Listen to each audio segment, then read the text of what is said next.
2월 9일 주일 요한복음 10장 11절부터 21절까지의 말씀입니다. 우리는 누구든지 양의 문이신 예수님을 통해서 생명을 얻고 풍성한 삶을 살게 된다는 것을 말씀을 통하여 확인했습니다. 이 은혜는 반액 할인 정도가 아니라 완전히 공짜로 주신 은혜입니다. 치열한 경쟁도 없고 줄 설 필요도 없습니다. 누구든지 예수님께로만 가기만 하면 누릴 수 있는 은혜입니다. 그런데도 관심을 가지는 사람은 많지 않습니다. 오늘 말씀을 보면 그들이 예수님의 양이 아니기 때문임을 알 수 있습니다. 예수님의 양은 예수님의 음성을 듣습니다. 말씀을 통해 예수님이 선한 목자임을 깨닫고 그분의 음성을 따르는 삶을 살 수 있기를 우리 주님 예수 그리스도의 이름으로 축복합니다. 11절부터 13절까지의 말씀을 함께 읽어볼까요? 나는 선한 목자다. 선한 목자는 양들을 위해 자기 생명을 내놓는다. 싹고는 목자가 아니요 양들도 자기의 것이 아니기 때문에 이리가 오는 것을 보면 양들을 버리고 달아난다. 그러면 이리가 양들을 물어가고 양떼를 흩어버린다. 달아난 것은 그가 싹꾼이므로 양들에게는 관심이 없기 때문이다. 선한 목자는 양들을 위하여 목숨을 버립니다. 양을 위해서 인간이 목숨을 버린다는 것은 대단히 어리석은 일같이 생각됩니다만 팔레스틴에서는 목자들이 단순히 양을 인도하고 보호하기만 하는 것이 아니라 자기를 희생하면서까지 양떼들을 돌보았습니다. 그러나 싹꾼은 목자도 아니요 양도 제 양이 아니기 때문에 이리가 오는 것을 보면 양을 버리고 달아났습니다. 이 비유는 예수님과 종교 지도자들의 차이를 말해주고 있습니다. 예수님은 그 차이를 선한 목자와 싹꾼의 차이로 보셨습니다. 예전에 어느 교회 유치부에서 싹꾼이라는 말이 이해하기 어려울 것이라고 생각한 설교자가 여러분 싹꾼이 뭔지 알아요? 하고 물어봤습니다. 그러자 한 아이가 손을 들면서 아르바이트 목자예요 하고 대답했습니다. 참 적절한 대답이라는 생각이 듭니다. 양을 돌보는 사람들 중에는 참 목자와 아르바이트 싹꾼이 있었습니다. 평소에 이 둘 사이를 구별하기 힘듭니다. 복장도 비슷하고 하는 일도 비슷합니다. 그런데 이리가 올 때 목자와 싹꾼은 분명한 차이를 나타냅니다. 목자는 양떼를 지키려고 자기의 목숨을 버리는 반면 싹꾼은 양을 버리고 달아납니다. 싹꾼도 양을 인도하며 보호하지요.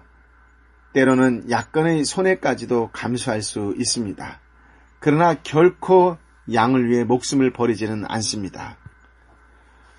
목자에게 있어서 양은 사랑의 대상이지만 싹꾼에게 있어서 양은 이익의 수단에 불과하기 때문입니다.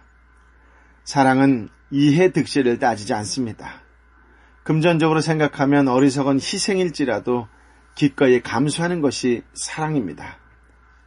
우리나라에서 한 해에 태어나는 미숙아는 신생아의 7% 정도인 약 4만 명으로 추산되는 통계가 있습니다. 이들은 몸의 저항력이 약해서 출산과 동시에 인큐베이터에 들어가 집중적인 치료를 받아야만 겨우 생존할 수 있습니다. 미숙아를 출산한 부모들은 막대한 치료비로 인한 경제적 고통을 감내해야 하고 때론 가계 파탄과 아이의 생명 중 양자택일을 강요당하기도 합니다. 그러나 아이를 사랑하는 부모는 더 이상 희생할 수 없을 때까지 희생합니다. 사랑은 이제 그만 포기하고 한 명 더 낳는 게 이득이야 라고 생각하지 않습니다. 양을 위한 목자의 희생은 효율성에 길들여진 현대인의 합리적인 관점에서는 이해되지 않습니다. 오직 사랑의 관점에서만 이해할 수 있습니다. 예수님께서 왜 하늘에서 누리셨던 모든 영광을 버리시고 이 땅까지 낮아져 오셨습니까? 그것은 우리를 사랑하셨기 때문입니다. 예수님께서 모든 권세와 부귀를 버리시고 일생 가난하게 사신 이유가 무엇입니까? 우리를 사랑하셨기 때문입니다. 예수님께서 십자가에 못 박혀 죽으신 이유가 무엇입니까? 우리를 사랑하셨기 때문입니다. 허물투성인 나를 왜 포기하지 않으셨습니까? 미숙아처럼 하나부터 열까지 돌봐주어야 하는 나를 왜 변함없이 섬겨주셨습니까? 하나님의 영광 드러내기보다 오히려 하나님을 욕되게 하는 때가 많은 것 같은데 왜 나를 붙드십니까? 만약 주님께서 우리를 써먹는 데 관심을 두셨다면 우리는 벌써 버려졌을 것입니다.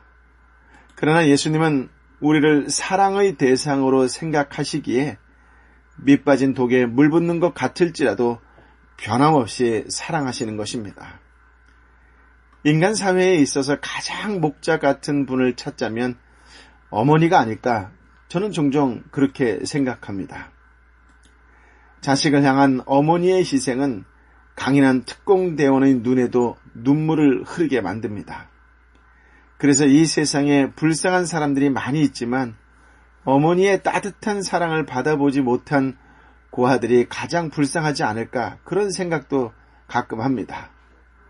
그러나 그 좋은 어머니도 우리 인생의 선한 목자가 될 수 없는 것은 인간이 가진 한계 때문입니다. 아무리 목자 같은 어머니도 수명의 한계와 능력의 한계를 가졌기 때문이지요. 요한복음 9장에 등장하는 소경의 어머니는 출교라는 극단적인 조치 앞에서 자식에게 등을 돌려야 했습니다. 오늘날에도 미숙아를 인큐베이터에 키우지 못하고 등을 돌려야 하는 부모가 있습니다.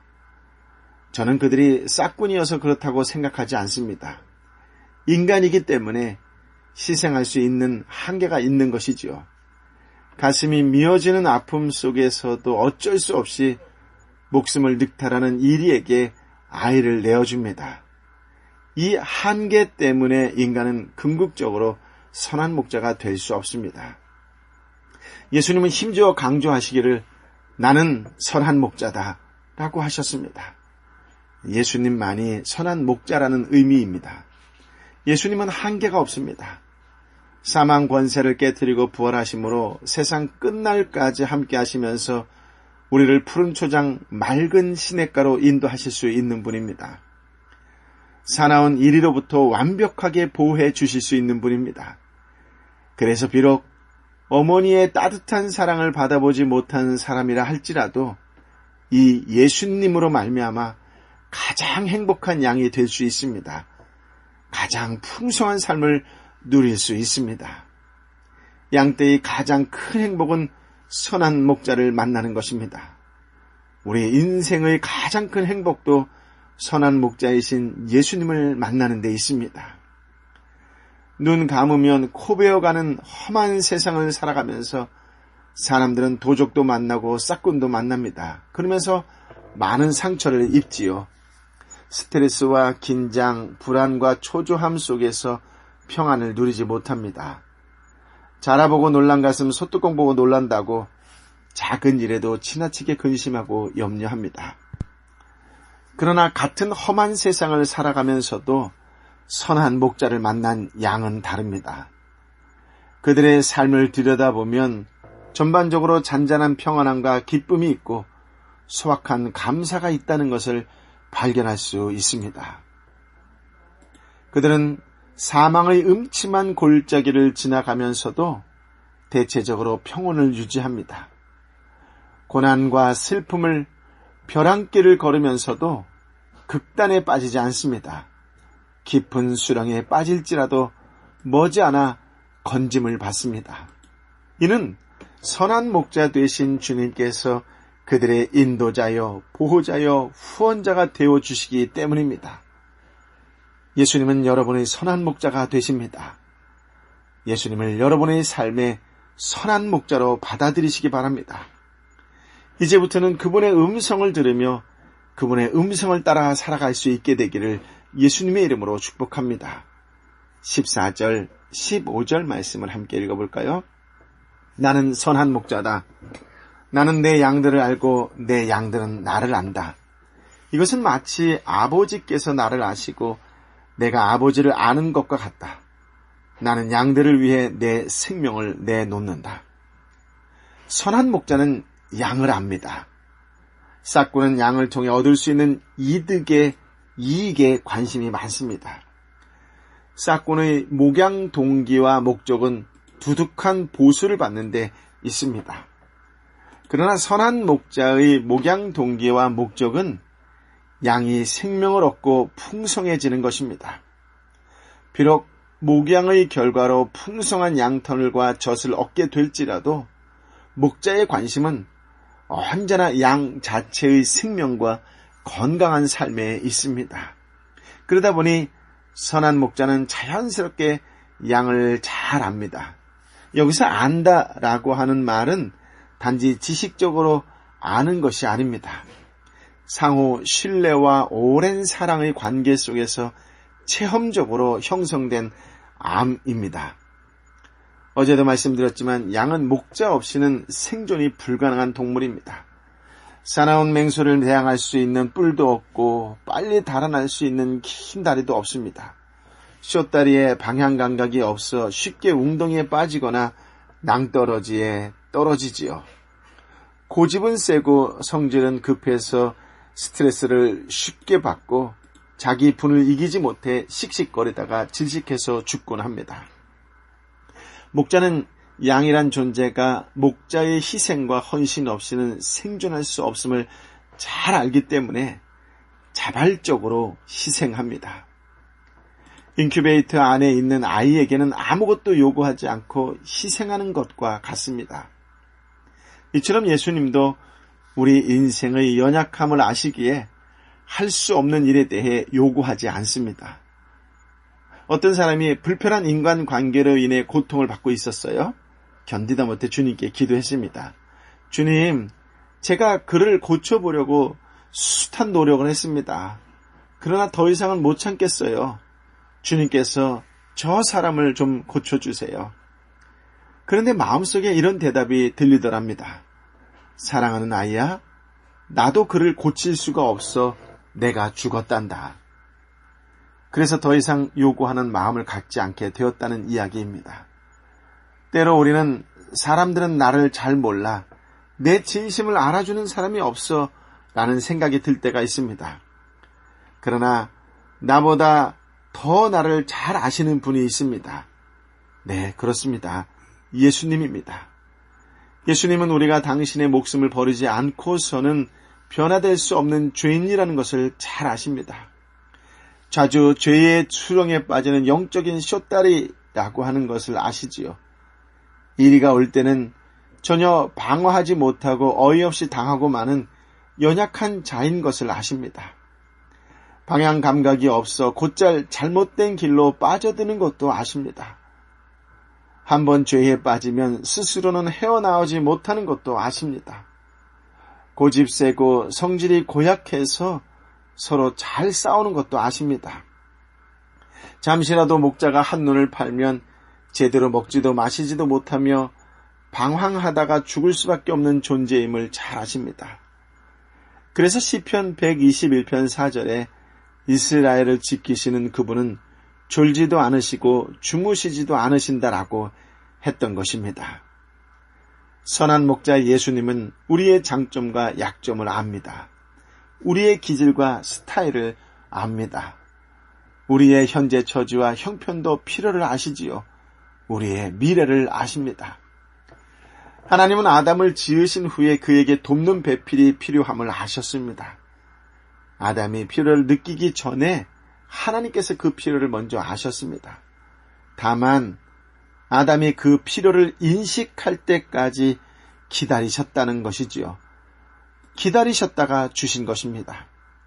필요를 느끼기 전에 주면 소중한 줄도 모르고 귀하게 여기지 않기 때문입니다.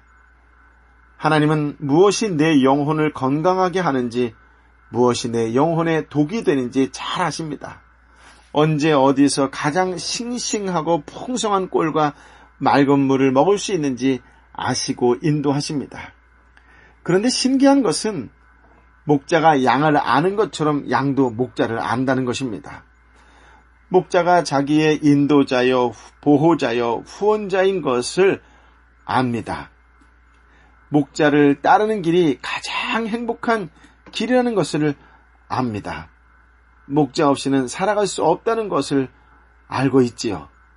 때로는 목자가 인도하는 길이 가파르고 험준하다 할지라도 결국에는 목자를 따르는 것이 생명을 얻는 길이요 풍성한 삶을 누리는 길임을 압니다. 그래서 목자의 음성을 절대적으로 순종하고 목자를 놓치지 않고 따릅니다. 16절부터 18절까지의 말씀인데요. 내게는 이 양의 우리에 속하지 않은 다른 양들도 있는데 그들도 데려와야 한다. 그들도 역시 내 음성을 들을 것이며 한 목자 아래서 한 무리 양떼가 될 것이다. 내 아버지가 나를 사랑하시는 까닭은 내가 생명을 다시 얻기 위해 생명을 내놓기 때문이다. 누가 내게서 생명을 빼앗는 것이 아니라 내가 스스로 내놓는 것이다. 나는 그것을 내놓을 권세도 있고 또다시 얻을 권세도 있다. 이 계명은 내가 내 아버지께로부터 받은 것이다. 선한 목자 예수님의 양이라면 결국에는 예수님의 음성을 따르게 되어 있습니다. 양도 의무감 때문이 아니라 사랑 때문에 자발적으로 순종하고 따르는 것입니다. 우리는 목자와 싹꾼의 차이가 자발적인 자기 희생의 유무에 의해 판가름 난다는 것을 확인했습니다. 얼마나 많은 양떼를 거느리고 있는가가 아니라 한 마리의 양을 위해 얼마나 자원하여 희생했느냐가 선한 목자를 분별하는 시금석입니다. 예수님은 우리를 구원하시고 풍성한 삶을 안겨주시기 위해 당신 스스로의 모든 것을 희생하셨습니다. 그 희생으로 말미암은 모든 유익은 우리에게 공짜로 주셨습니다. 이 예수님만이 우리의 선한 목자가 되시는 것을 알고 더욱 그분의 음성을 들으며 그분을 따르는 삶을 살아갈 수 있기를 바랍니다. 그래서 저나 여러분도 연약한 자의 목자가 되어 희생으로 섬겨줄 수 있는 예수님의 사람이 되시기를 우리 주님 예수 그리스도의 이름으로 축복합니다. 19절부터 21절까지의 말씀인데요. 이 말씀 때문에 유대 사람들은 다시 의견이 갈라지게 됐습니다. 그들 중 많은 사람들이 그는 귀신 들려 미쳤다. 그런데 왜 그 사람의 말을 듣느냐 하고 말했습니다. 그러나 또 다른 사람들은 이 말은 귀신 들린 사람의 말이 아니다. 귀신이 눈먼 사람의 눈을 뜨게 할 수 있겠느냐라고 말했습니다. 선한 목자에 대한 비유를 말씀하신 후에 유대인들 중에 다시 분쟁이 일어났습니다. 그 중에 많은 사람은 예수님이 귀신 들려 미쳤다고 했고 미친 사람의 말을 들을 필요도 없다는 강력한 안티 반응이 나왔습니다. 다른 사람들은 귀신 들린 자의 말이 아니라고 말했습니다. 왜냐하면 귀신 들린 사람이 소경의 눈을 뜨게 할 수 없기 때문이지요. 이처럼 같은 시간에 같은 장소에서 같은 말씀을 들어도 영접하는 사람이 있는 반면 반발하는 사람도 있습니다. 여러분, 예수님이 직접 말씀하셔도 이런 현상이 생긴 것이에요. 이것은 어떤 사람이 믿느냐 안 믿느냐가 전도자의 능력에 의해 좌우되는 것이 아니다라고 하는 것을 말해주는 것입니다. 받아들이는 사람에게 문제가 있다는 것입니다. 똑같은 조건과 상황 속에서도 햇볕에 대한 진흙과 아이스크림의 반응은 전혀 다릅니다. 햇볕이 내리쬐면 진흙은 더욱 단단해지지만 아이스크림은 녹아내립니다. 영적인 세계도 마찬가지예요. 하나님의 말씀을 들을수록 심령이 다치고 얼굴이 딱딱해지는 진흙 같은 사람이 있는가 하면 말씀을 들을수록 그 앞에서 심령이 녹아내리는 아이스크림 같은 사람이 있습니다. 점점 말씀을 가까이 사는 사람이 있는가 하면 점점 말씀을 멀리하는 사람이 있습니다. 가인은 하나님의 말씀을 들을수록 하나님께서 은혜를 베푸실수록 하나님의 낯을 피해 달아났던 진흙 같은 사람이었습니다. 반면 노아는 모든 사람이 하나님의 말씀을 무시하며 살아가는 진흙같이 완악해진 상황에서도 홀로 하나님의 말씀을 듣고 경외함으로 순종했던 아이스크림 같은 사람이었습니다. 여러분은 진흙 같은 사람입니까? 아니면 아이스크림 같은 사람입니까? 진흙 구덩이에 초콜릿 아이스크림이 떨어져 있다면 구별하기가 쉽지 않을 거예요. 누가 영적인 진흙인지 누가 영적인 아이스크림인지 구별하기 쉽지 않습니다. 그러나 말씀이 선포될 때 말씀에 대한 반응에 따라 두 부류는 언제나 구별이 되었습니다. 그렇다면 예수님께서 진흙과 아이스크림을 어떻게 분별하고 대하셨을까요? 내일 또 뵙겠습니다. 이제는 우리 주님 예수 그리스도의 은혜와 아버지 하나님의 크신 사랑과 성령 하나님의 위로 역사 교통 충만하심이 온전히 주님의 음성만을 듣고 순종하며 살아가겠노라고, 주님만이 나의 보호자여, 나의 인도자여, 나의 후원자라고 다시 한번 선포하며 그분의 뜻에 따라 살겠노라고, 순종하겠노라고 결단하는 하나님의 사람들 한 사람 한 사람 머리 위에 저들이 눈물로 함께 기도하는 가족과 공동체와 직장과 특별히 아프고 힘들고 지쳐있는 내 사랑하는 이웃과 열방의 선교사님들 가운데에 이제부터 영원토록 함께하여 주옵기를 간절히 축원하옵나이다. 아멘.